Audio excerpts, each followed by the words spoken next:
Hello and welcome to the newsroom with Sana. Today we're going to be taking a look at three important stories. The first is going to be a very important dynamic that Iran and Pakistan enjoy. The deep brotherly and historic relations that we have with these countries are being enhanced by high-level bilateral visits as well, including, of course, the security advisor to Iran, that he's also, of course, part of the very important visits that have taken place just recently with the Assembly Speaker and the President before him coming to Pakistan and enhancing these directions forward. There is, of course, a lot of discussion on what needs to be done in terms of bilateral trade, improvement of ties with reference to mutual concerns, foreign policy relations, and of course, the very important security dynamic. And so we're going to be exploring that further in terms of what these high-level exchanges have achieved and hope to achieve in the future. Next, we're going to be taking a look at what is happening with regards to the violations that exist in Indian illegally occupied Jammu and Kashmir, and this is something that has also been cited in a UN report, with UN experts being alarmed at the kind of counter-terrorism operations in the garb of which is being put forward, under which the human rights violations are taking place, and the detention of various people in the occupied valley is also currently taking place. And this is, of course, very, very integral to what is going on in the occupied valley and to how the international community takes a look at this situation, and is something that Pakistan has always represented at multiple platforms. Next, we're going to be taking a look at the very important concerns that Pakistan has in terms of enhancing business and trade with multiple countries. It has been eased by matters that have been taken by the Lahore Chamber of Commerce and the Bangladeshi Consul that have agreed and put forward this area of issuing visas to businessmen and members of the chambers to come forward and engage in activities that strengthen regional connectivity. And this is something that will help improve this current situation.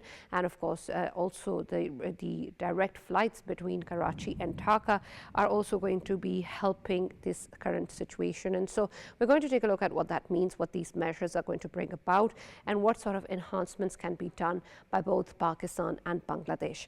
For our first story, we're going to be taking a closer look at Pakistan and Iran's relationship, the ties that we enjoy, the bilateral trade that can be expanded further, and the high-level visits that have added more value. And on top of that, of course, the areas of mutual concerns, particularly in terms of geopolitical issues and security dynamics that both the country have and can cooperate on.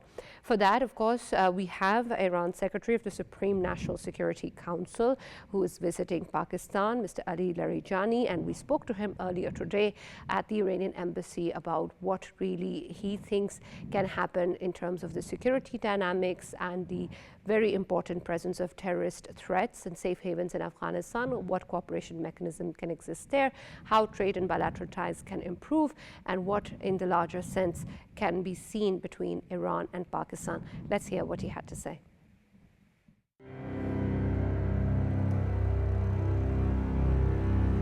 Thank you, Honourable Secretary, for your time. I'd like to question you with regards to what is happening in terms of the cooperation on Pakistan-Afghanistan. There has been offer by Iran to mediate. Have you spoken about this with the leadership that you met in Pakistan, and has there been any real plans in devising a mechanism on the way forward?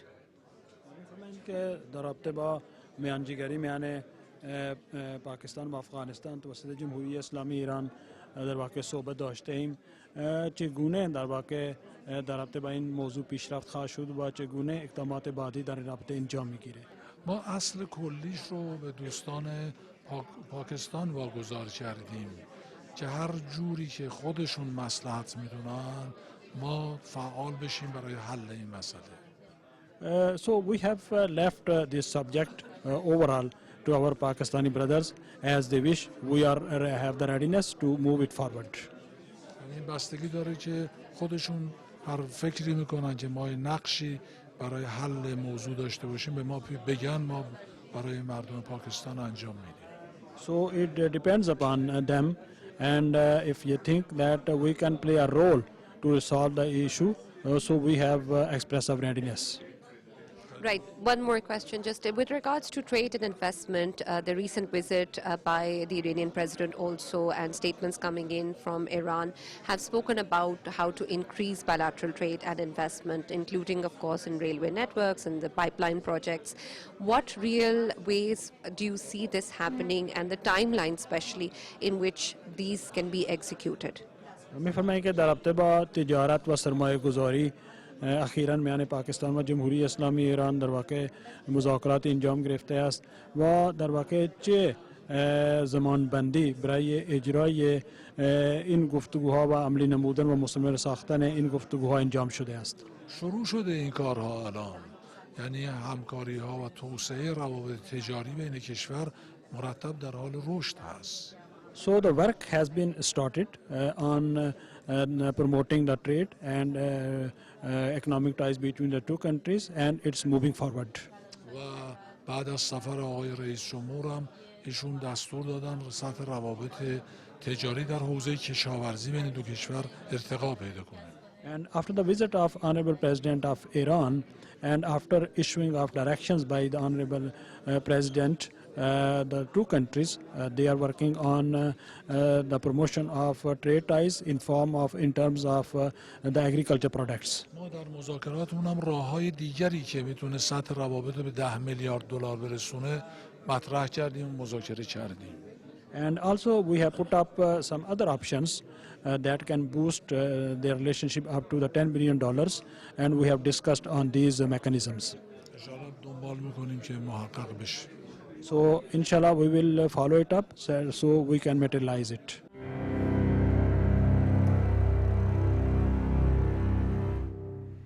That was Iran's Secretary of the Supreme National Security Council, and this is, of course, a very important high-level visit to Pakistan, something that we have seen previously also with the Assembly Speaker, and then, of course, the President visiting earlier this year. And these engagements represent something much larger than this relationship and the dynamic and the future that we all foresee. For that, we've been joined by Foreign Affairs expert Dr. Qandil Abbas. I'd like to welcome you to the newsroom, Dr. Qandil. And I want your take in terms of what you think the current situation represents. With these high-level visits coming to Pakistan, there is a lot of concern as to what developments can take place between Iran and Pakistan, particularly in terms of the security domain. And you heard what the Secretary of the Security Council of Iran was speaking about and saying that there is, of course, a way forward that Iran sees in terms of mediation or any help that can be extended towards Pakistan in terms of the way forward with Afghanistan. And so I want your take in the current security dynamics and the evolving situation. How do you see this relationship between Pakistan and Iran, and whether truly Iran can represent some tangible influence, particularly with reference to what is going on in Afghanistan? Thank you very much.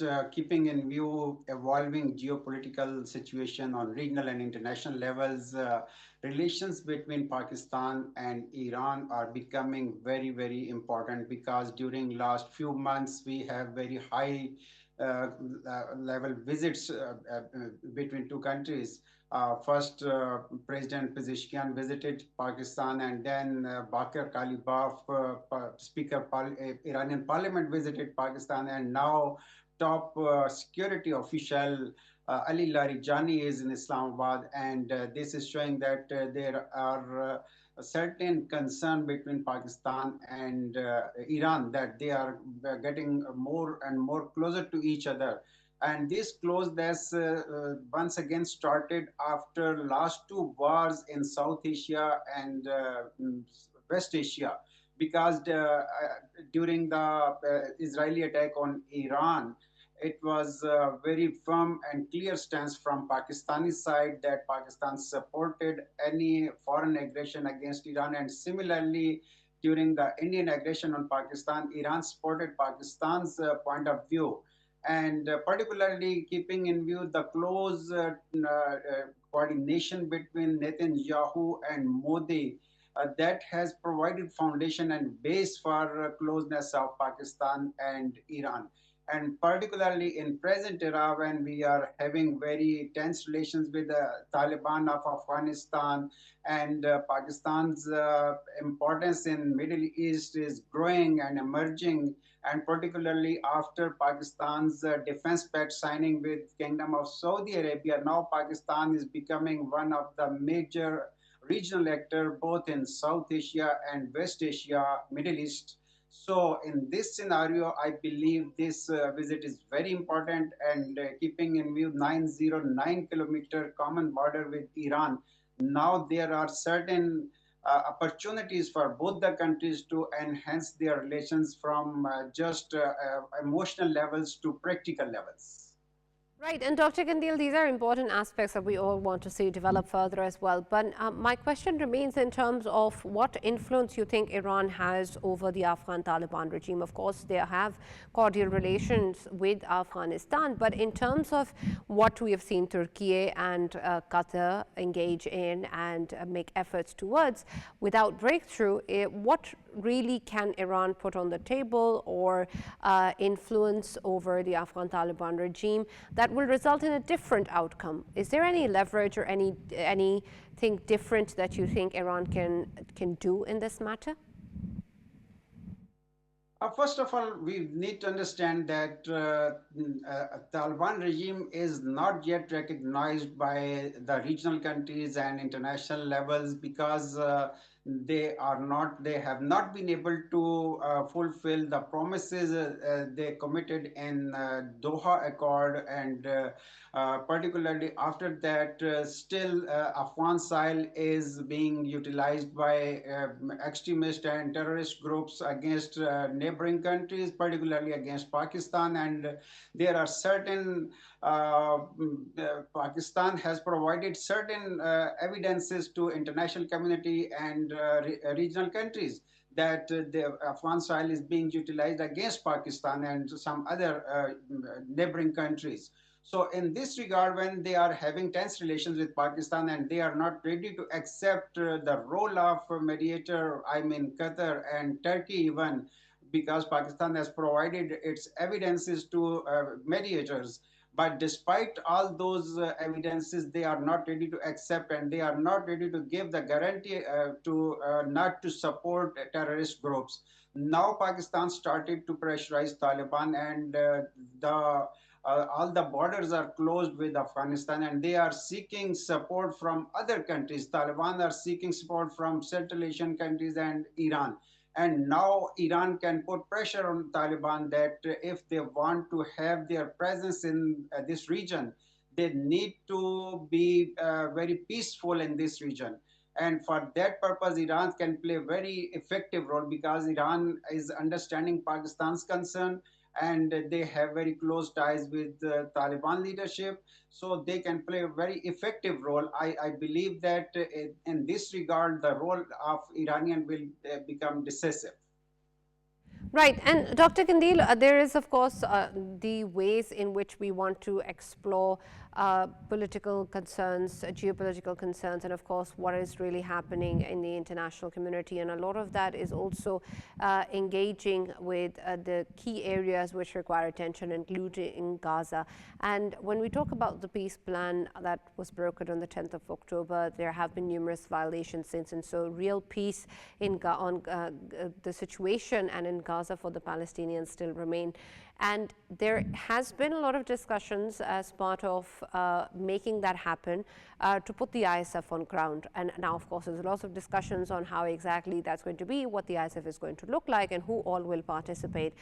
But Iran has been opposing this. And so I want your take in terms of what you think is possible for collaboration on this front as to what is required on ground and what the resolution then will be for the situation in Gaza, if not the ISF. Yes, of course, in case of Gaza and some of the Middle Eastern issues, Pakistan and Iran are not on the same page. Pakistan is supporting peace plan in Gaza, and we have voted for that resolution, but Iran is opposing that. I believe that high security official visit to Islamabad will provide grounds and foundations for closer cooperation between Pakistan and Iran. and Pakistan will be able to convey Pakistani point of view to Iranian counterparts that what is main intention of Pakistan, because according to Pakistani perspective, we need to play a positive role in case of peace in Gaza and peace for Palestinians.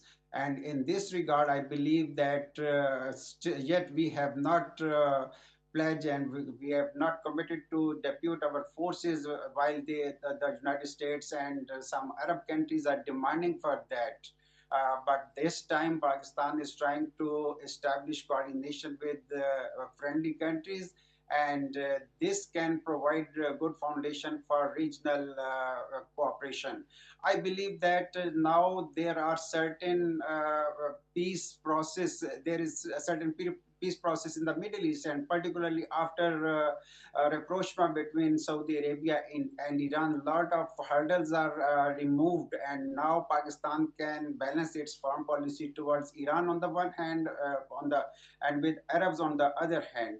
And this time, after the defense pact with Saudi Arabia, it is very positive sign that Iran is also interested to join this pact, and even this pact can be extended to other Arab countries, and that is providing foundation for Muslim cooperation and Muslim unity as well.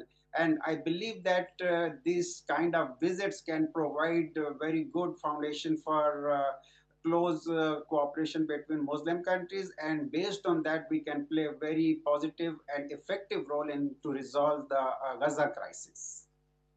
Right. Thank you very much, Dr. Qandil Abbas, for joining us and being part of the newsroom today. Of course, a lot of discussion on what can be done with reference to Pakistan and Iran, but these are just a key number of issues that we have talked about, and there is a lot more that can be done, particularly in terms of bilateral trade and investment, which earlier the president visiting Pakistan has said can be extended to the tune of 10 billion. And that is a huge amount. Of course, a lot of these activities still need to be implemented, and the will, of course, of both the countries is there, but it remains to be seen how soon all of that can be materialized. But the high-level visits are most welcome in the country, and we look forward to seeing more.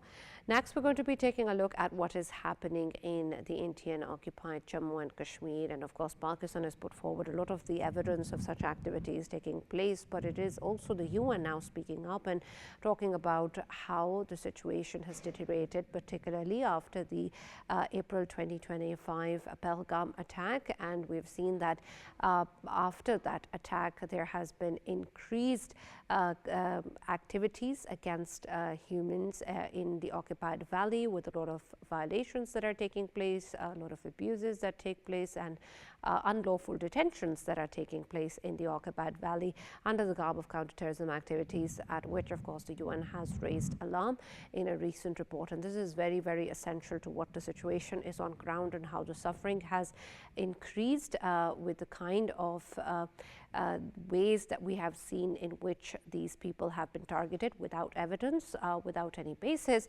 and of course with the kind of force that we have seen is part of the occupied territory for decades now. For this, we've been joined by former Ambassador Mr. Imran Ali, and we'll speak to him with regards to what is happening. Thank you very much, Ambassador Imran, for being part of the newsroom today. This is not new to Pakistan, of course. It has put forward these aspects before on international platforms, has spoken about with credible evidence. But what does that mean when the UN experts are also speaking the same language, talking about these violations, particularly that are happening and being put forward as counterterrorism activities in the aftermath of the Pahalgam attack? What does that mean for the kind of statements that we earlier saw coming in from India, and what the international community believes about them? Yes, thank you very much, Sana. We knew about this, but this time the UN has tabulated them. Even while the news were coming out of Indian channels after Pahalgam, even then houses were being demolished in front of the cameras of the world. Houses so-called of the perpetrators, which they called perpetrators, and who haven't been caught until now. So they were decimating houses. 2,800 people have still been rounded up. There have been deaths in custody.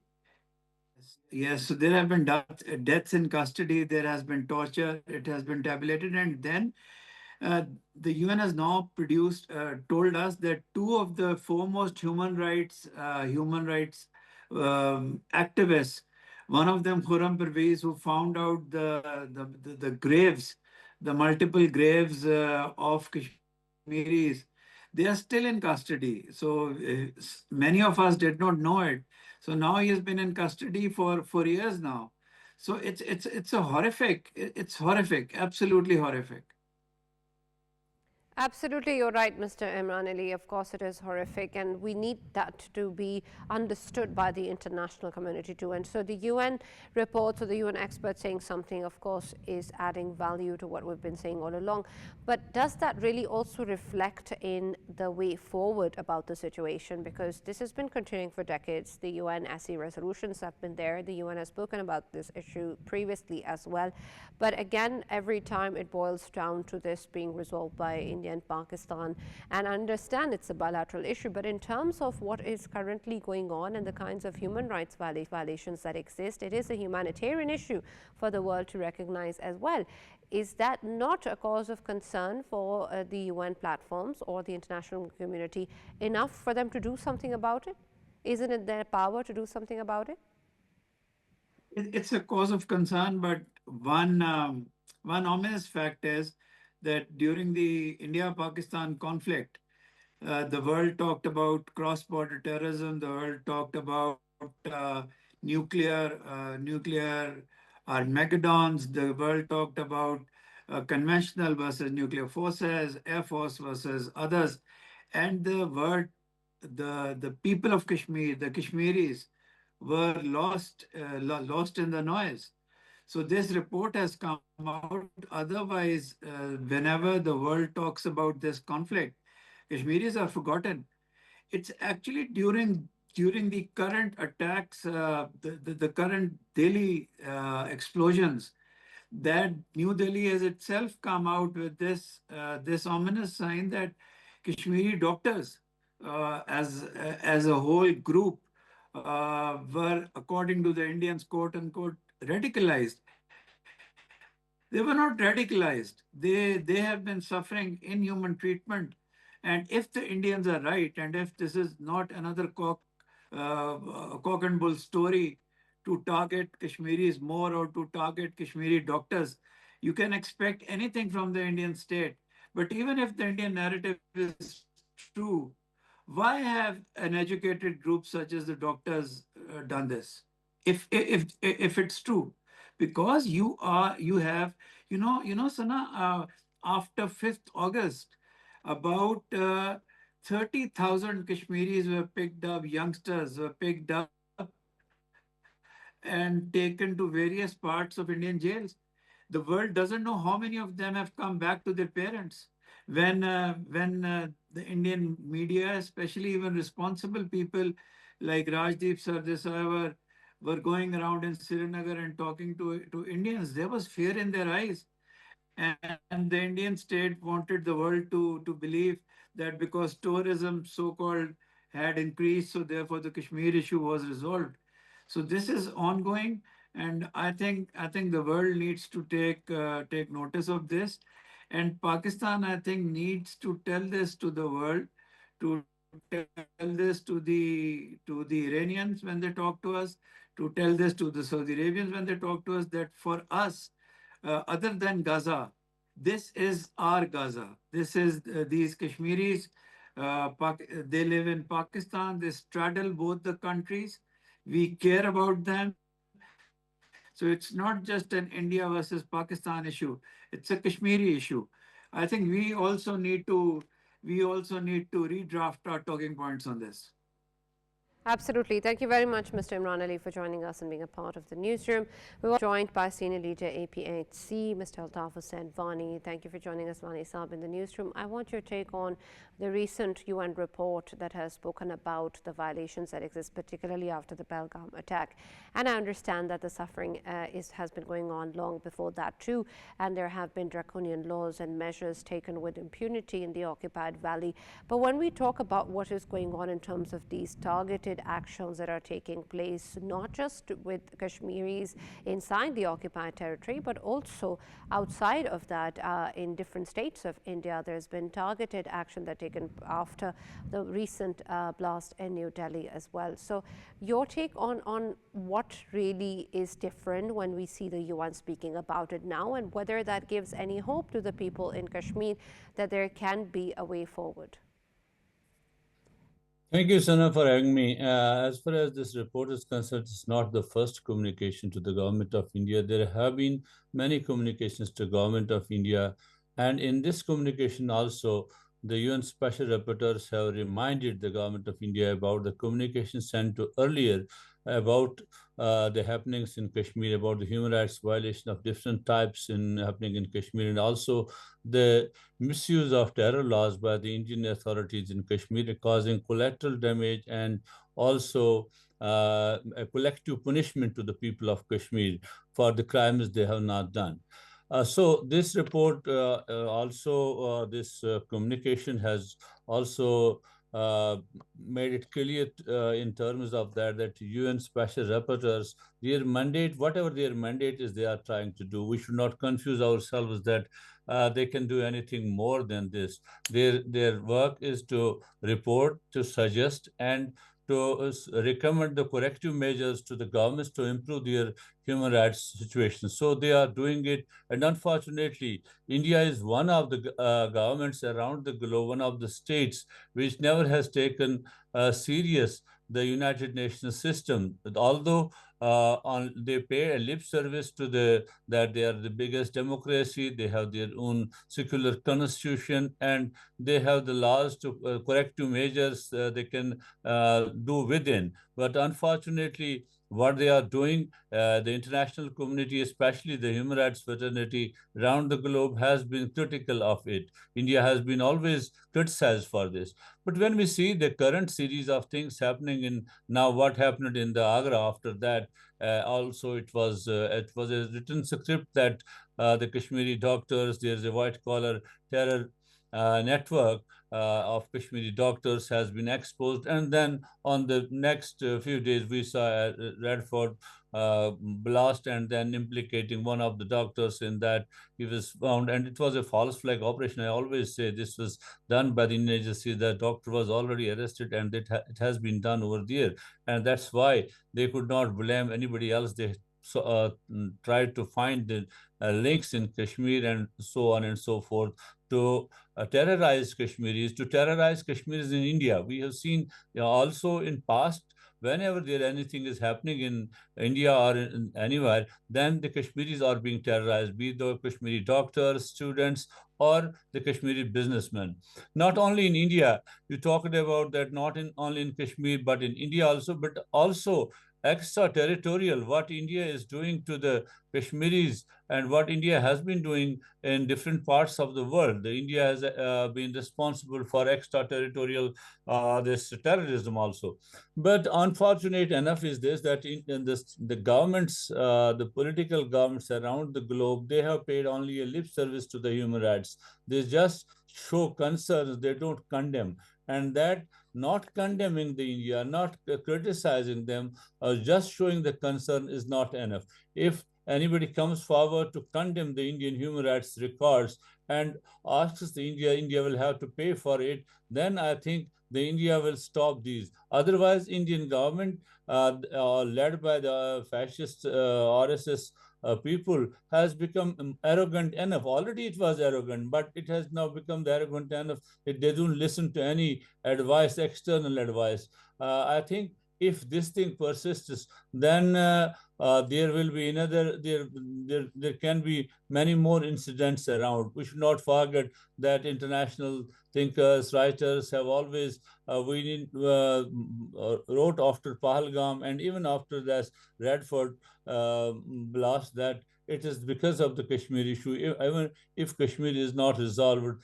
anything can change the situation on ground in the South Asia. So I think the responsibility lies on the international community as well as the Indian government to come to the terms and stop terrorizing the people of Kashmir, stop using the terrorism as a tool to, on one hand, criminalize Kashmiris on the basis of terrorism, and also use state terrorism to make Kashmiris homeless in their homeland by demolishing their houses, and also deporting Kashmiris without any due process to Azad Kashmir. That's also another thing which this report has mentioned. This report is also just of 5th of August to September. This is from 21st of April to September 5. So during this period of time, the UN Special Rapporteurs say 54 extrajudicial killings have been taken place. That means 54 extrajudicial killings have been reported to them. And this is the height of things when, in a short span of time, you see 54 extrajudicial killings take place. Then you can yourself imagine what Indian government has been doing, because most of the cases are not reported to the UN Special Rapporteurs, because all those people who would report from Kashmir to the UN special procedures or United Nations human rights systems, those are behind the bars and their offices have been closed. I totally understand that, Wani Sahab, but you said something important where you say that the responsibility lies on the international community and the Indian government, and that may be so. But where does the power lie? Because we have seen that when a government is refusing to take action, is refusing to abide by international norms and values and the UNSC resolutions, then where can we put the power to make a difference? Because the responsibility of it is one thing, and if that's not being taken, then where can that be implemented, where can that be ensured, and who has the power to do that? This is a $1 million question. Unfortunately, the UN systems, we have talked many times, the UN systems is such a system, that human rights system is such a system which is toothless. It borrows its truth from the Security Council, and the Security Council is so much polarized. They act only at those places jointly where they have their joint common agendas. They act there. Unfortunately, in case of Kashmir, we have seen the goalpost changing system of the international, the big powers. Until 60s, US was on the side of Kashmir. They wanted that there should be a referendum, there should be a pledge, although they still say that it should be resolved along the wish and aspirations of people of Kashmir. But then we could say that on one hand, there is USSR used to be the Indian ally. Now US is a Indian strategic partner, but now I think US has realized that India is an arrogant state. It has not acted as a security provider in the region, which they thought India will be a security provider. India is a spoiler in the state. I think the time has come, and I think its realization is there in the Security Council members, that if the Kashmir issue is not solved, if the India-Pakistan question is not, that is why, although these special rapporteurs need not to refer that India and Pakistan should talk, because they are not, their mandate is to see what is happening on the ground. But they have also, in their press release, they have said that India and Pakistan should talk. So I think that is the realization that these special rapporteurs, these special procedures, they are not ordinary people. They are the world's renowned human rights defenders, renowned human rights activists and academics and lawyers who run this show. So this say to the government of India and Pakistan, and also urge the international community to do it. I think realization is there, and I think that big powers will have their role to play. I think US will have to play its role. UN Secretary General has time and again offered its offices, but unfortunately, on the part of India, it has always been that we will do it ourselves. So, but now they have to put the weight on the side that so that India could come to terms. Right. Thank you very much, Altaf and Wani Sahab, for joining us and being a part of the newsroom. These are important, integral aspects of what is going on in the occupied valley, because it's not just a matter of the kinds of violations and abuses that are taking place by the Indian occupation forces, by the Indian state. It is a matter of the core resolution of the Kashmir issue, which is at hand and which, of course, affects the entire discussion forward. We'll take a short break here and be back with more news regarding the resumption of flights between Pakistan and Bangladesh.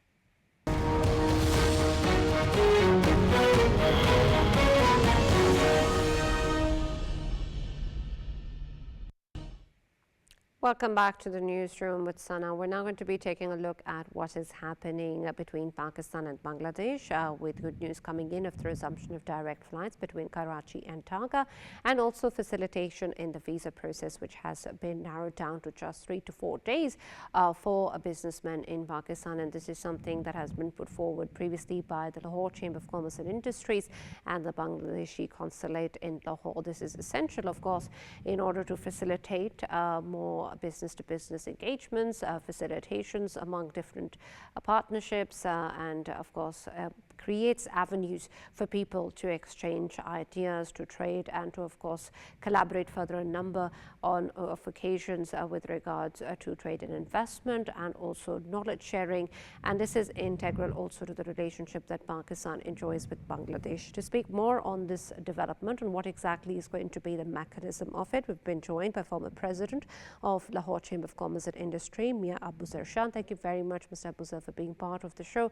I'd like your perspective on what effort do you think has been made by LCCI in this regard in making sure that we see such facilitation measures. I understand that this was something that was initiated by the Consulate of Bangladesh and LCCI, and their collaborations and efforts have resulted in this. But I'd like your take on how difficult that process was, what sort of challenges were overcome, and how will this facilitate the members of the chambers in moving ahead with business engagements in Bangladesh?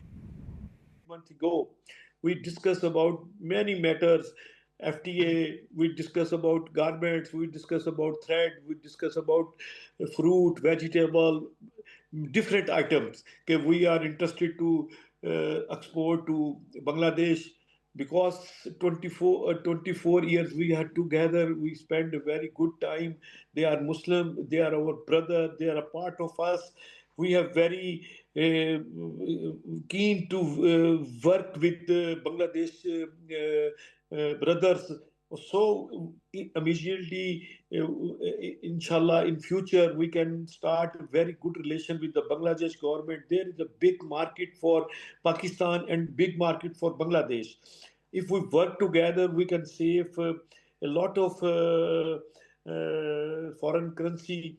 We can trade with Bangladesh currency and Pakistani currency, so we don't need a dollar business each other. So I think so. We have part and parcel, and we are interested to develop industry over there. They come over here.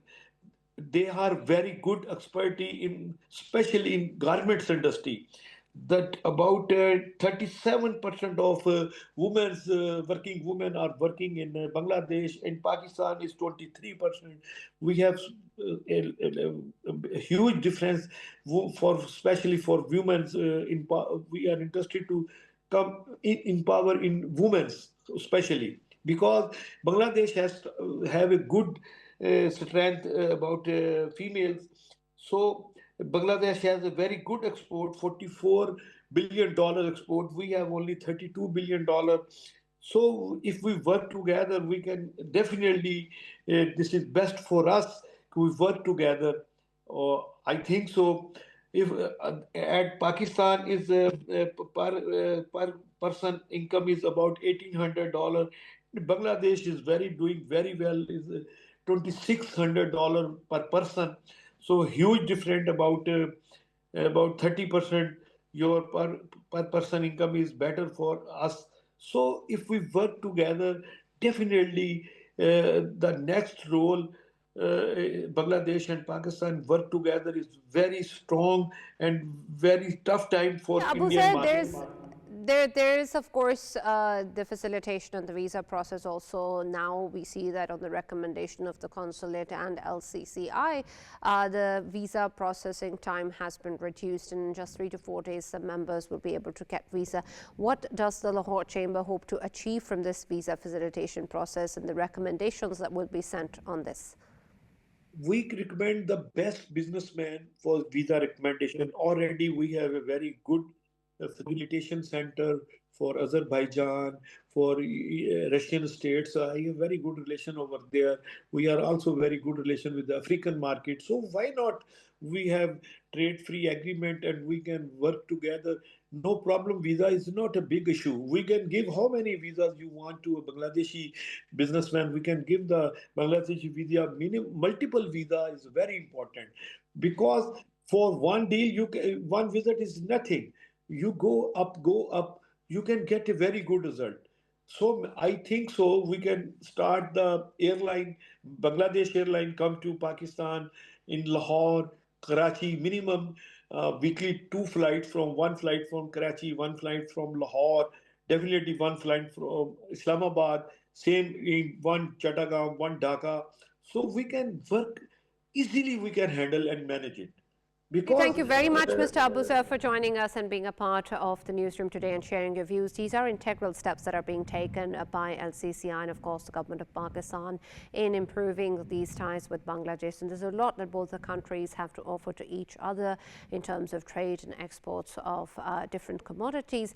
And, of course, the direct flights between Karachi and Dhaka is going to add even more value to this, increasing engagements and people exchanges that can result in even more avenues that can be explored, particularly also in the education sector, where we know that a consortium of about 12 universities in Pakistan is going to be sent by the HEC to go ahead and plan out ways in which more Bangladeshi students can come and study in Pakistan. And these are just some of the avenues that can be explored further. That's all that we have from the newsroom today. We'll be back tomorrow with more stories from around the world and in Pakistan. Stay tuned to Pakistan TV.